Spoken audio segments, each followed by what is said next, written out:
कल आप सुने थे 7 दिन 7 रात्रि तक घोर वर्षा हुई। 7 दिन 7 रात्रि तक ही पानी क्यों गिरा?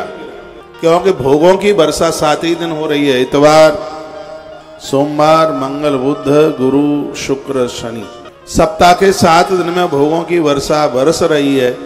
इस वासना की वर्षा से बचने के लिए छोटी उंगली के ऊपर गिरिराज धारण करना है। छोटी उंगली सतोगुण का प्रतीक है।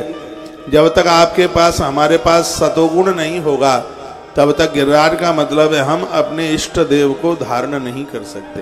परमात्मा को धारण करने के लिए सतोगुण की प्रवृत्ति होनी चाहिए। गुण 3 है।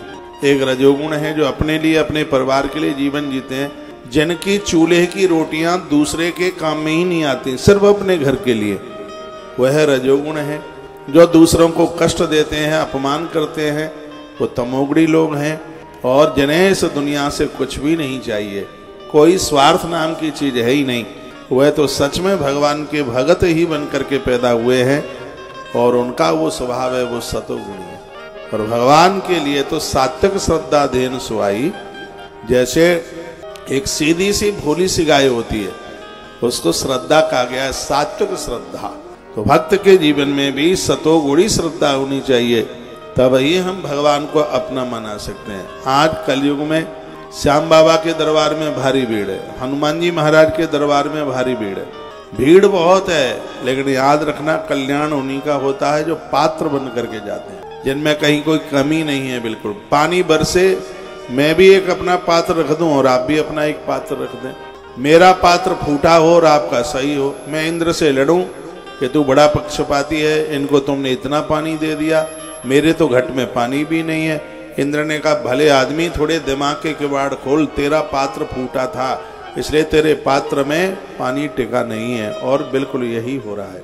छल छिद्रता के छेद, राग द्वेष के छेद हमारी जिंदगी की पात्रता में भरे हुए हैं। अब आप विचार कीजिए कि भगवान की कृपा को कैसे संभाल करके रखा जा सकता है। इन कथाओं को सुनकर के जीवन में परिवर्तन होना बहुत ज्यादा जरूरी है। 7 दिन 7 रात्रि तक पानी गिरा।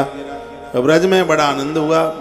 बूंदें गिरी हाथी की सूंड जितनी मोटी होती है, लेकिन भगवान श्री कृष्ण ने गिरिराज उठाए थे तो ब्रज में एक बूंद नीचे गिरी नहीं। महात्मा अगस्त पूरा जल पी गए। ब्रज में धूल उड़ रही थी। सीधी बात है कि जिसको भगवान बचाने के लिए खड़ा है, पूरी दुनिया इकट्ठी हो जाए, उसका कभी कोई कुछ बिगाड़ नहीं सकता। इस कथा के माध्यम से यही समझने को मिलता है।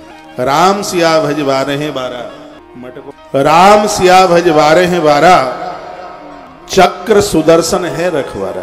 परमात्मा जिसको बचाने के लिए खड़ा है, भैया पूरी दुनिया इकट्ठी हो जाए तो उसका कोई कुछ न बिगाड़ पावे, लेकिन जिससे भगवान रूठ गया है, पूरी दुनिया बचाने के लिए तैयार हो जाए, उसको कोई बचा नहीं सकता।